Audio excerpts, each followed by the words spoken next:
Extraordinary Summit of ECOWAS convened to discuss recent political development in Mali. The meeting is at the instance of the chairman of the Authority of Heads of State and Government of ECOWAS and President of Ghana, Nana Akufo-Addo. Prior to the extraordinary summit, the president had met with the special envoy and ECOWAS mediator in Mali, former President Goodluck Jonathan, who briefed him on the latest developments in the country. Following his meeting with key political actors in the West African country, President Buhari will be accompanied by the Minister of Foreign Affairs, Geoffrey Yama, Minister of Defense, Major General Bashir Magashi, retired, Minister of Industry, Trade and Investment, Otumba Richard Adebayo, and Director General of National Intelligence Agency, NIA, Ahmed Rufai Abubakar. Nine Mobile is maintaining the initiative of contributing and developing the society through corporate social responsibility. The latest is the recognition of the contributions of health workers in combating COVID-19 in Abuja. Musa Abubakar reports.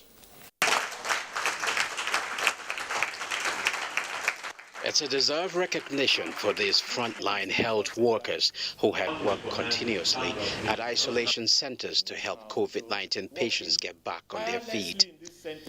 Dr. Ayinde is one of many whose outstanding contribution was noticed by Nine Mobile, which cheerleads the initiative to appreciate and recognize health workers.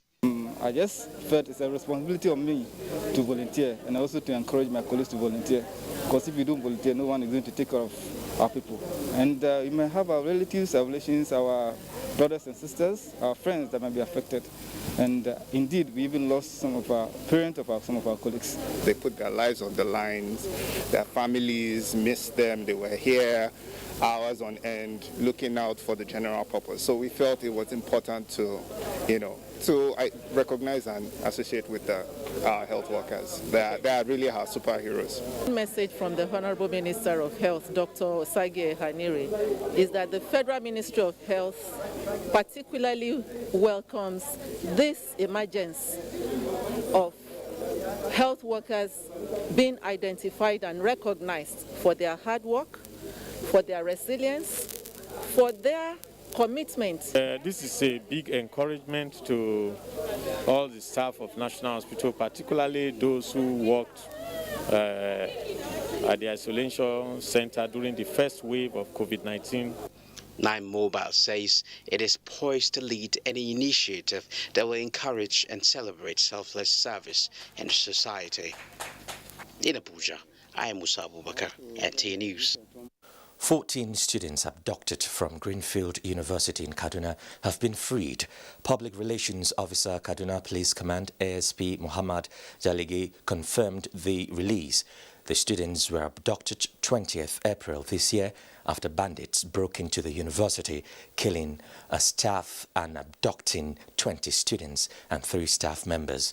3 of their students were found dead 23rd April and 2 of them were again found dead April 25, 2021 in a village close to the school. One of the students was earlier released after ransom was paid for his release by his parents. Now, barely hours into the tenure of the Chief of Army Staff, General Farouk Yahaya, Boko Haram terrorists attempted an attack on troops of Operation Hadinkai in Ran in Borno State. The terrorists came in their numbers mounted on gun trucks and attempted to infiltrate the main entrance to the town.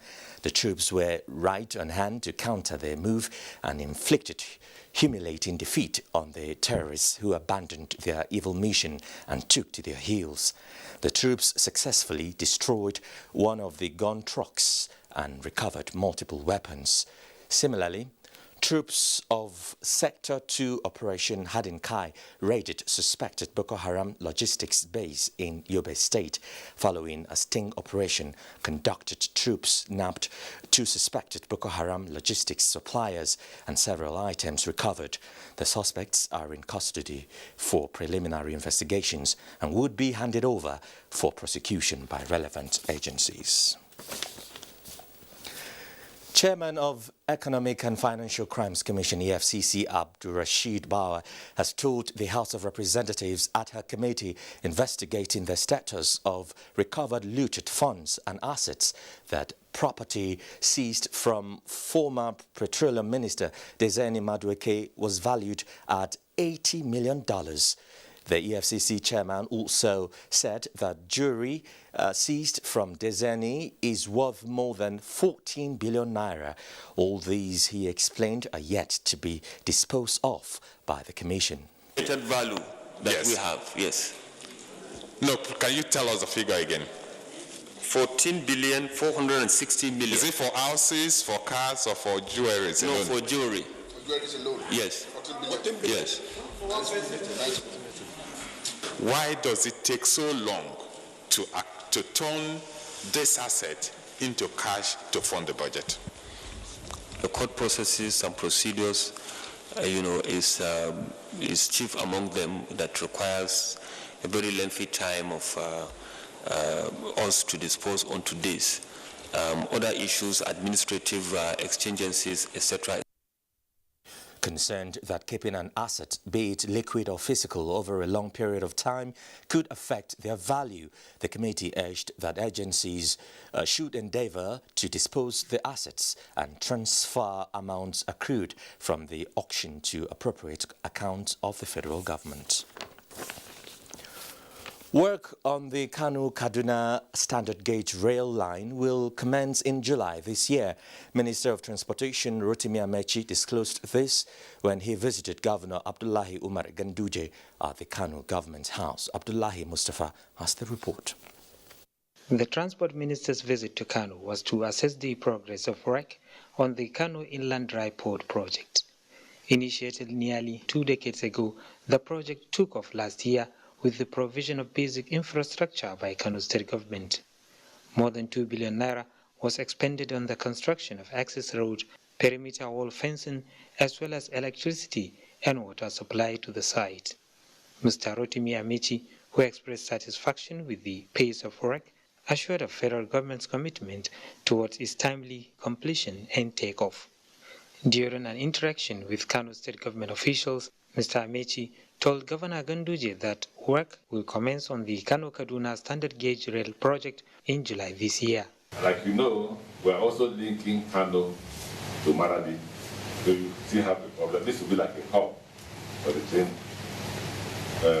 for the railway sector. Of course, Mr. President is making the Kano the actual commercial now center of northern part of this country and also some West African countries. Governor Ganduje expressed optimism that the ongoing capital projects being undertaken by the federal government will further boost the economic fortunes of the country.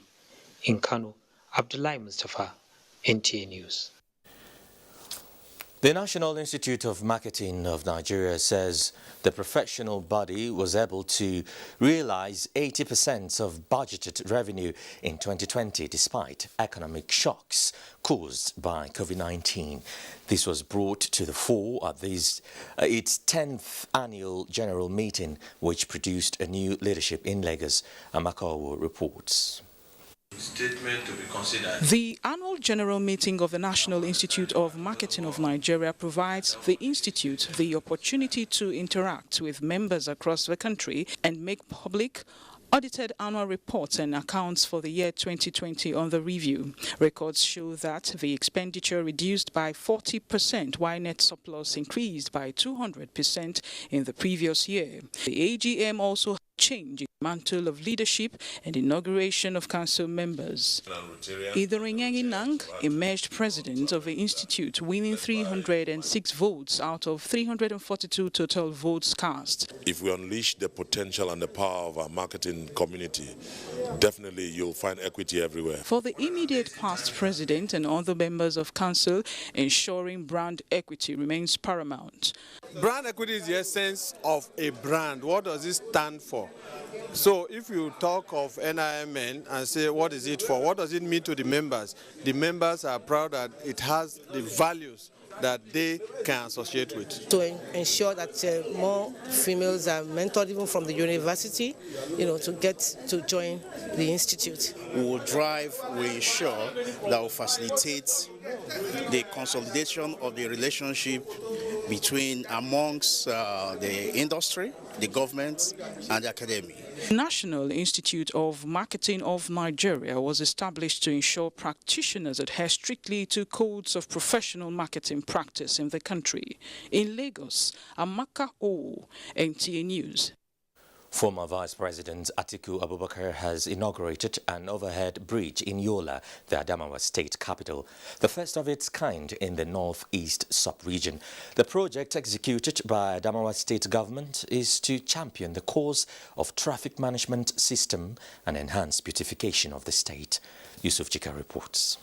The first ever overhead bridge in Adamawa State and the Northeast was constructed within the period of 9 months and adjudged to meet specification of the contractual terms.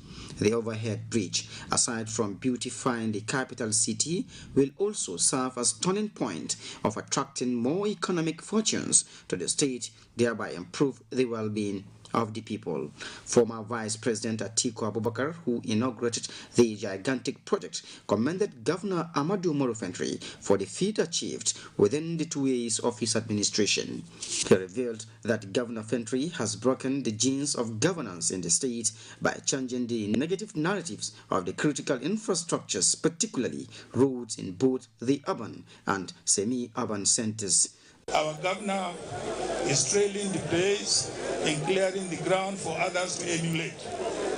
To this extent, therefore, he is a pathfinder that requires the support and encouragement of every well-meaning person in this state and indeed in the whole country.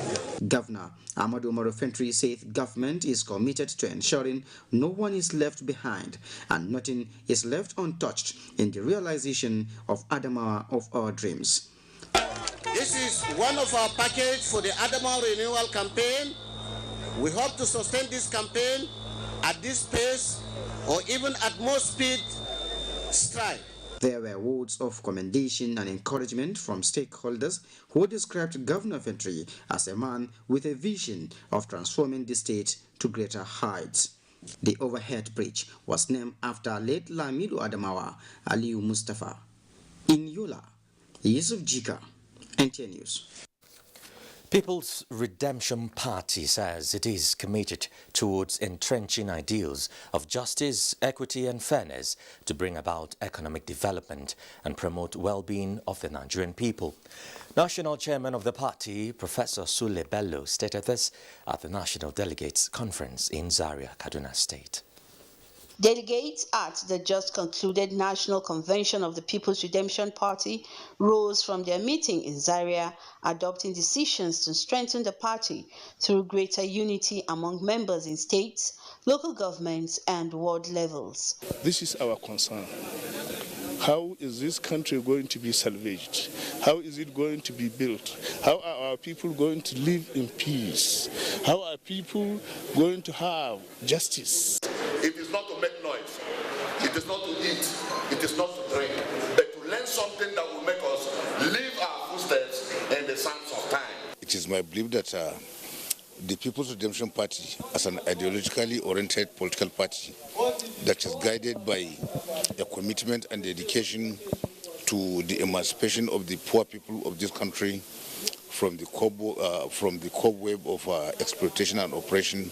This vision is what has always prompted PRP faithfuls to remain confident that the country has no better choice than democracy, which guarantees citizens' participation in governance. They term this national convention as Zaria Declaration, which members are adopting to ensure it captures power come 2023, believing that the party will offer better option for Nigerians. In Zaria, Tina Turu, NTA News. Governor Muhammadu Yahaya has flagged off construction of Township Road and a school to commemorate his second year in office as governor of Gombe State. Emmanuel Akela reports that the peaceful celebration in Gombe had sons and daughters of the state in attendance and visitors to celebrate with the people of the state. To the residents of Kumbia quarters in Gombe metropolis comes a road, a model primary and junior secondary school. The Pantami Stadium is always the rallying point whenever there is a celebration. Politicians of Gombe extract and friends who come visiting extol the achievements of the first APC administration in Gombe State. When we campaigned in 2019, we told the people of Gombe that let them vote for Inua, he will not fail them, he will perform beyond our expectations. Today, what we have seen here, it has testimony to the fact that he has performed. Governor Muhammadu Yahaya, who is elated by the praises, said the successes recorded in education, healthcare services, infrastructure, and human capital development was not without the support of the people. In fulfillment of our ambitious and strategic goal of providing critical infrastructure, we have constructed about 350 kilometers of road network under our Network 11100 initiative. Part of the Yahaya's second anniversary celebration was special Friday prayers by Muslims to be continued on Sunday in churches by the Christian community for continued peace and prosperity of the state. In Gombe, Emmanuel Akila, NTA News. Time for some messages. Do stay with us. Nigerian leaders at different times played significant roles in the progress of Nigeria. From May 29, 2015, His Excellency President Muhammadu Buhari, GCFR, has strived to sustain these legacies and also made commendable impacts in Project Nigeria, including the transportation sector. Road Transport Employers Association of Nigeria, under the able leadership of the National President, Alhaji Musa Mohammed, congratulates Nigerians on our 22 years of unbroken democracy and identifies with His Excellency President Muhammadu Buhari, GCFR, on the occasion of his 6th year as the President of the Federal Republic of Nigeria. Nigeria is our collective heritage. Our strength is in our diversity. Let's unite to make it work. Congratulations, Nigeria. Uproad Super. When times are tough, we know that as a mother, one thing you should never compromise on is your family's oral health, because they deserve the best. Oral-B, all-round protection. Its great value, it protects your mouth from harmful bacteria and also protects you against tooth holes and gum problems which can lead to tooth loss. It strengthens your family's teeth and gives them all-round protection. So remember, protect their future. Oral-B for healthier, stronger teeth in just 1 week.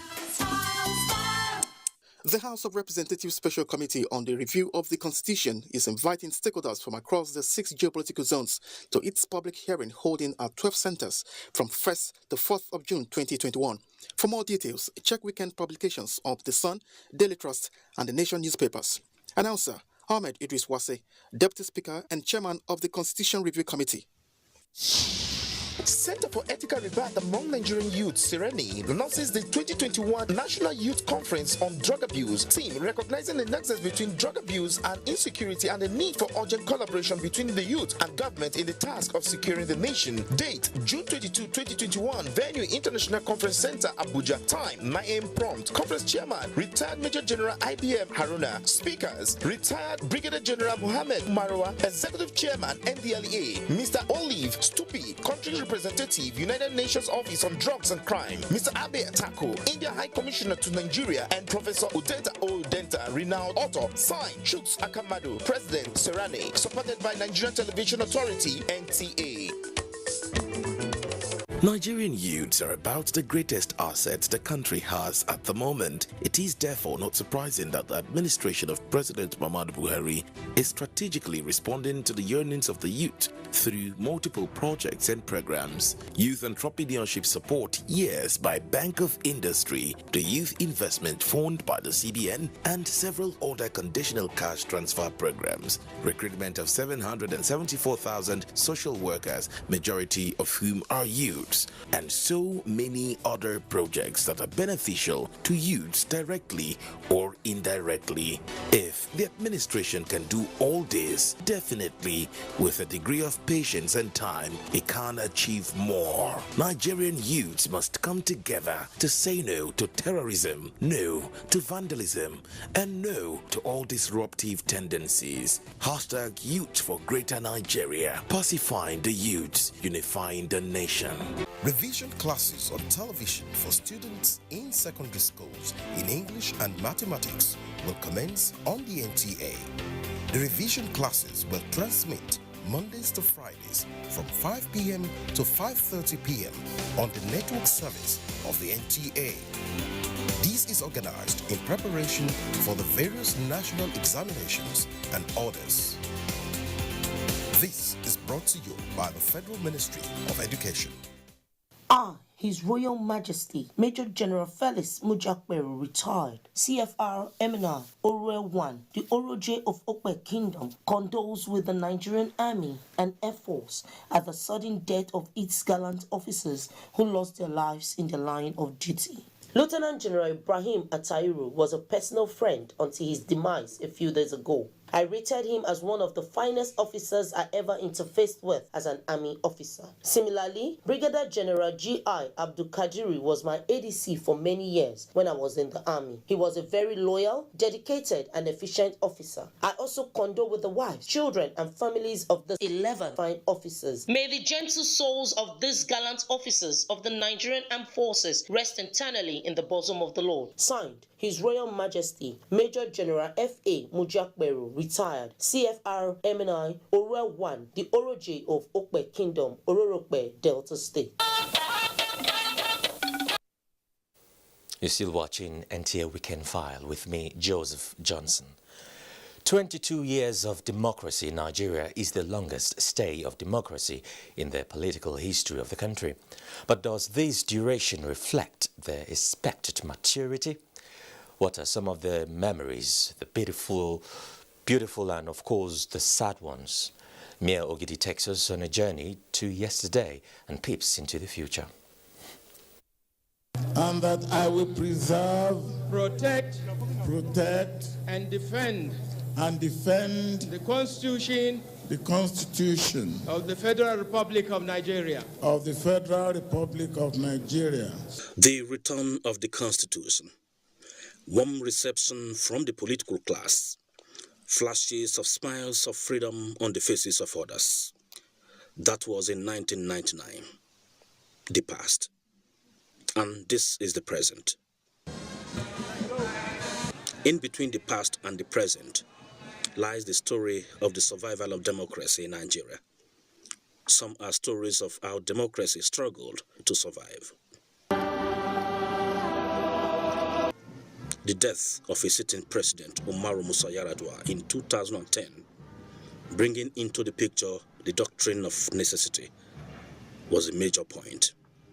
The APC taking over power from PDP was landmark. Pleasure to hand over this also to you. And of course, major Supreme Court judgments dislodging incumbent governors and supplanting opposition party candidates were really defining moments. If not for the Supreme Court of Nigeria, this democracy would have been a forgone thing. Victory for democracy. But the plural nature of Nigeria promotes identity politics. Then more deep-rooted is electoral violence. Of course, these put democracy in somewhat reverse gear. I think at the heart of electoral violence is politicians failing to play by the rules and weaponizing poverty and using violence to get power at all costs. Since after the 2019 general elections, democracy is demoralized, as it were.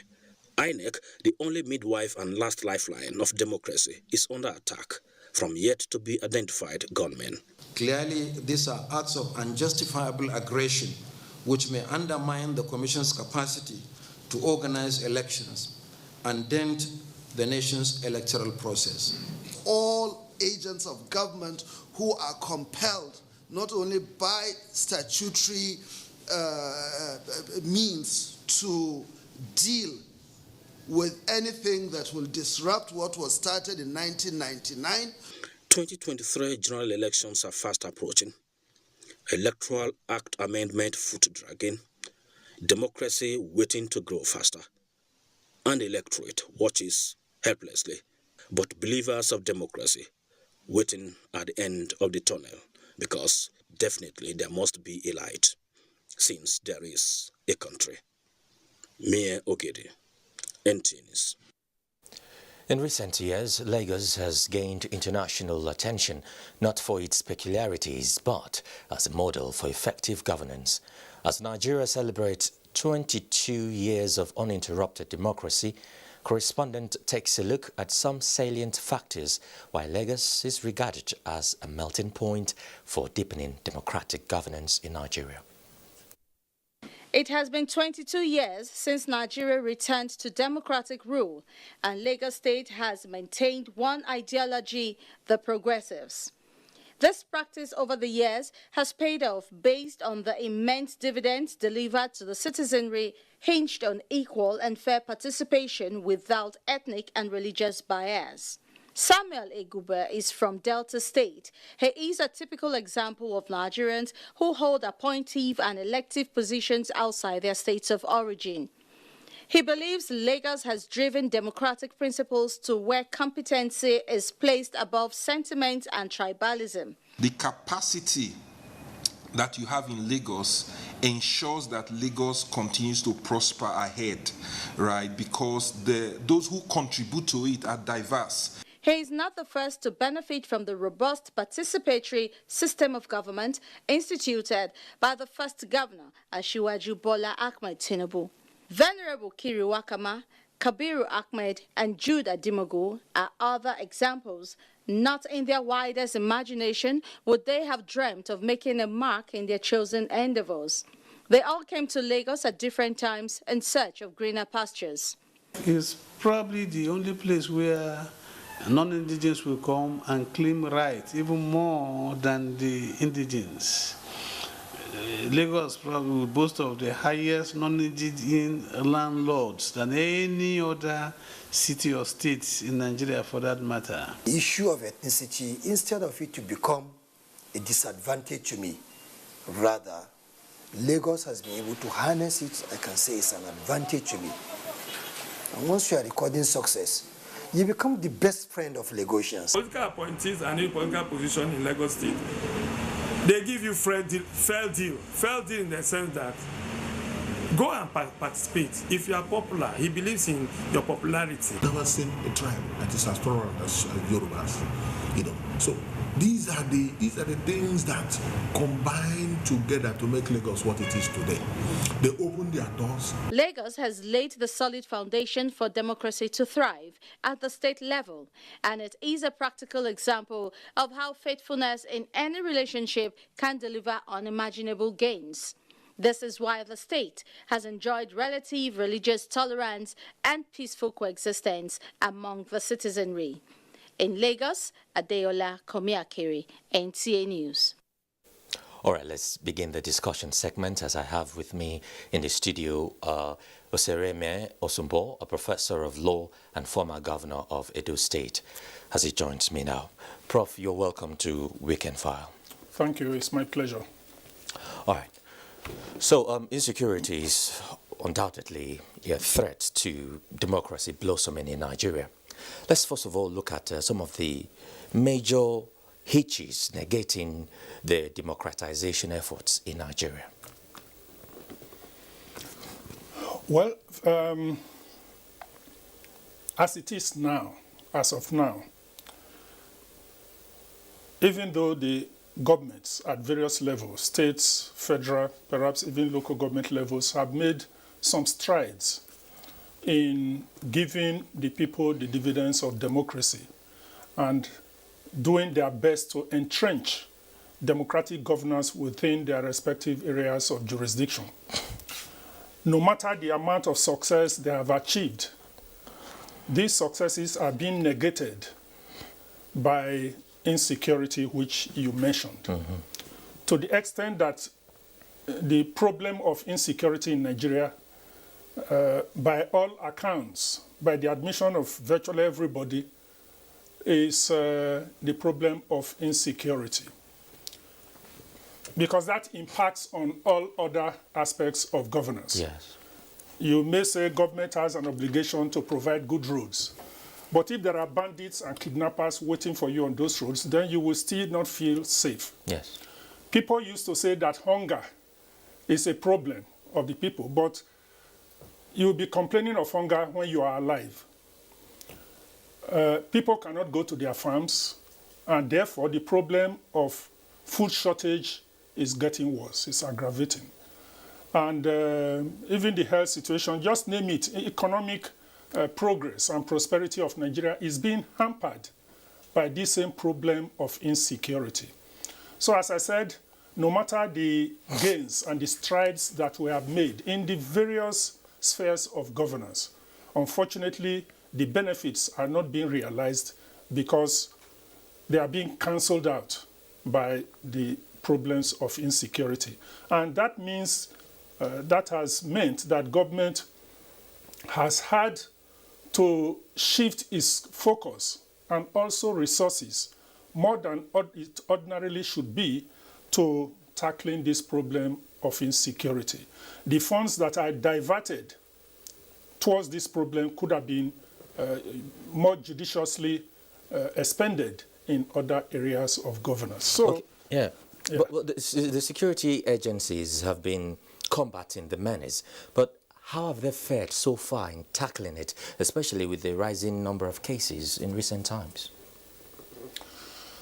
Well, just like you, I've been seeing on television, reading from the press, their utterances that they are doing their best, and they come out to tell Nigerians about the successes that they have recorded in smashing some of these different criminals, whether you call them terrorists or kidnappers or bandits.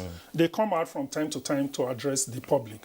So really it's for them to say the extent to which they have succeeded in that area. But my perception is that they are being overwhelmed.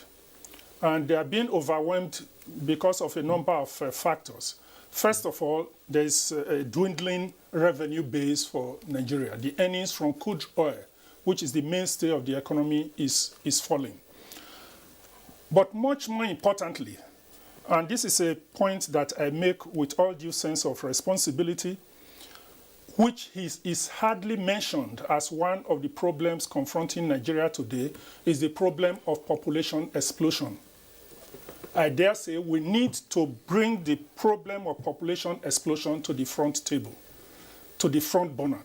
Because no matter how much success the security agencies are making, there is a continuous entrance of new actors within the space. Because of a number of things, a number of reasons, but we need to ask ourselves, to what extent can government continue to shoulder so many of these responsibilities without looking at the source of the population that comes, because these bandits, kidnappers, terrorists are part of our population. And if the problem does not appear to be overcome, and we hear many are being neutralized. In fact, I am surprised, considering the number, hundreds, if not thousands of people that are said to have been neutralized. We still see so many of them coming out to replace the people who have been neutralized, which means there's an endless source of these criminals who are eager and willing to fill the space that is being left through the neutralization of their peers. Okay, so insecurity challenge has assumed a disturbing, dangerous and terrifying dimension, hasn't it? I mean, incessant attacks, like you said, on police formations, INEC offices, you know, kidnapping here, banditry there, rape and murder. Where are we going as a country? And that brings me to asking you, how would you appraise the Buhari administration, the 6 years of Buhari administration, talking about securing the country? Well, first of all, in terms of general assessment of the performance of the administration, I would say that if you look at the various spheres and sectors, particularly listening to briefings by the ministers of the various ministries, when they come out and they tell you how much has been able to achieve during these past few years, you begin to wonder because the public doesn't seem to realize that they are achieving so much. But they do. They are achieving quite a lot. Take them ministry by ministry. There's no time to go into and don't even have the facts readily available. But whether it is road infrastructure, whether it is the area of social intervention, social security intervention programs, and so forth and so on, a lot is being recorded. You just need to bring a minister to say, okay, let's see your scorecard in this ministry. But your question is, how come that in spite of this, we still are experiencing so much of these criminalities? People attacking police stations, and of recent INEC offices, and so forth. There are many reasons. I don't think that there's one singular reason for that. There are agitations in various parts of the country for one reason or the other. There's hardly any part of the country that you won't find people agitating for one reason or the other. In fact, we are told that even the bandits have their grounds with government. They have their reasons for agitating. Yeah. So those who are doing these things have their reasons, but it is not through violence that you can solve these problems. For me, there is no problem that is too serious, too difficult to be resolved on the table. All right, let's Professor, very well, you've landed very well, but let's just take a break and take some messages. When we return, we'll continue with the discussion. So stay with us. Everybody want joy. Everybody want love. Everybody wants to glow. Nobody want party love. Everybody want joy. Who don't like it better? And if you wanna talk to mommy, if you wanna talk your credit, if you wanna run on time, if you want plenty data, if you wanna go do care. One more 7, he says 7, 7, 7. Let me hear you say this super number. 7, 7, 7. Boy, is it like they no get you wahala? 7, 7, 7. When you use the code, it be like you win lotto. 7, 7, 7. Let me hear you say this super number. The whole sensational world of love, now accessible through one code, *777#.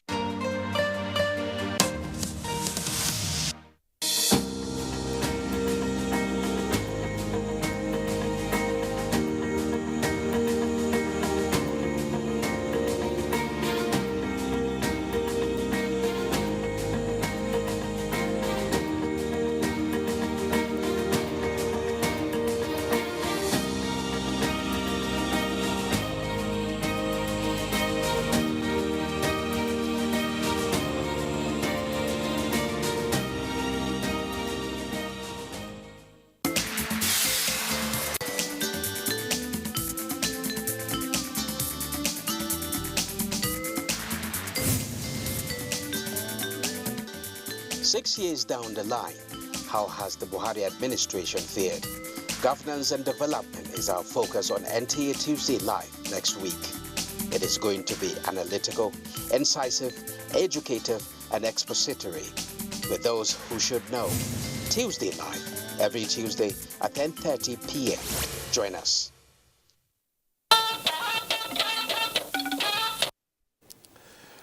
With 22 years of Nigeria's uninterrupted democracy, some political watchers in Anambra State are of the view that in spite of the current security challenges in some parts of the country, the citizenry should remain grateful to God for bringing the nation thus far as one entity.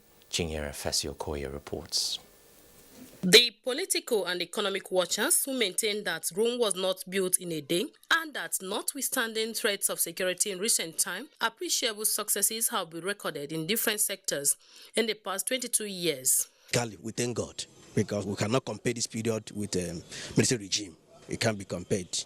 The blessing, the development, the growth is enormous. Democratic principles entail freedom,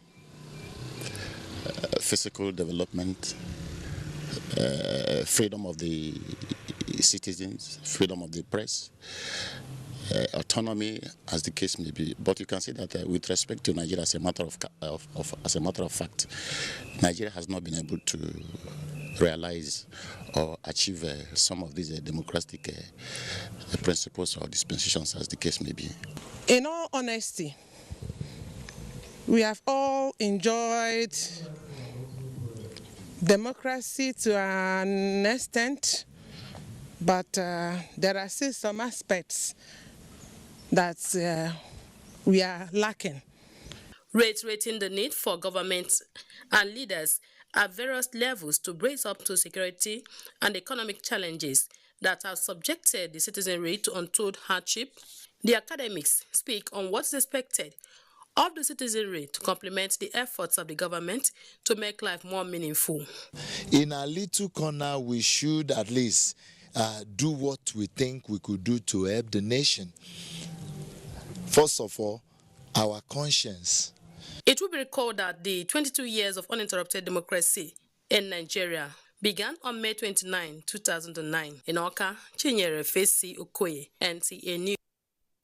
Okay, let's just pick up from Chinyere Okoye's report where she said political watchers in Anambra State say the citizenry should remain grateful to God for bringing the nation thus far as one entity. I still have with me, of course, my guest, Professor Osereme Osumbo, former Edo State Governor, to still talk on the subject matter. Professor, you just listened to the report which just finished. Let's look at 6 years, the span of 6 years. What has government brought to the table, talking about what infrastructure, rail line, what are those things, those key things that we can say, you know, infrastructural developments that the government has brought to the fore? Well, you've mentioned some of them, Joseph Johnson, by yourself. I can say, speaking from the experience of people traveling from Delta, using the rail line up to Ajakuta, you know, that is unprecedented. There are many people who are enjoying that facility who never thought they would ever be able to ride on a train in Nigeria. That is happening within the period, the last 6 years of this administration. You look at roads also. Of recent, I have not traveled on the Enugu-Port Harcourt road, but I'm reading reports that the road that was a death trap for very many years has been completed and it is beautiful to ride on. I used to travel the Onitsha-Enugu Expressway. I also understand that a long stretch of that road is now excellent. The same thing with the Kaduna Kano, Zaria Kano Expressway, which is being done. So in terms of, not to mention the Lagos-Ibadan Expressway, of course, we also have the Lagos-Ibadan rail services, which people are enjoying. Looking at the infrastructure at the airports, you will marvel at the amount of transformation that has taken place. The last time I traveled through the Abuja International Airport, I couldn't believe my eyes that that was an airport in Nigeria. I used to see those standard of airports outside of Nigeria. Yes. So I felt very proud within me that we have this kind of facility in Nigeria. I mentioned the social intervention program before. Previously, we used to hear about poverty alleviation program, but I never have I seen anybody who was lifted out of poverty through the poverty alleviation program that we had previously. But now, from time to time, we see people on television celebrating this government, how the government has been able to provide them capital, training, and they are able to stand on their own and even become employers of labor.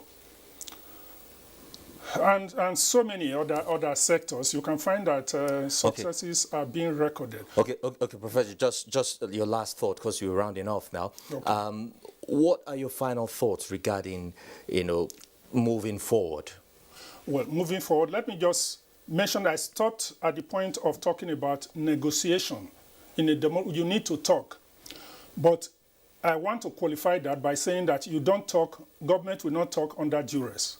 So bandits that are holding a gun and saying we want to negotiate with you, I would not support that. And I believe people have to come and present their grievances and it will be looked into and resolved by all of us together. The other issue is justice. The problem of lack of unity, symptoms of absence of unity is traceable to people's feeling that they are not getting justice. Let justice prevail like an ever-flowing river, and there will be peace in the land. And finally, as the person from Anambra State said, this is not something that we should leave to government alone. Yes. Everybody has his or her own role to play. And parents have parental responsibility to their children. It is not just government that should be responsible for the children that you bring into the world. The parents have a responsibility also before government can play its own complementary role. Thank you very much for bringing your thoughts to bear. Professor Oserime Osumbo, former Edo State Governor and, of course, a Professor of Law. It's been very, very interesting talking with you. Thank you very much. It's my pleasure. All right. Thank you. All right. Let's just take some messages. Stay with us. My name is Osage Ehanere. I am Minister of Health. We have just taken the vaccine. It is the AstraZeneca vaccine. This vaccine is safe, properly researched. It is in use in many countries. We urge all Nigerians to submit themselves to taking this vaccine, persons who are 18 years old above. Otherwise, it is safe. You take your second dose after a period of about 10 to 12 weeks, and then you have immunity. Nigeria is aiming to vaccinate 70% of our population, and therefore be one of that 70% to give us herd immunity. Herd immunity means that Nigerians will not easily become infected even if they get in contact with the coronavirus.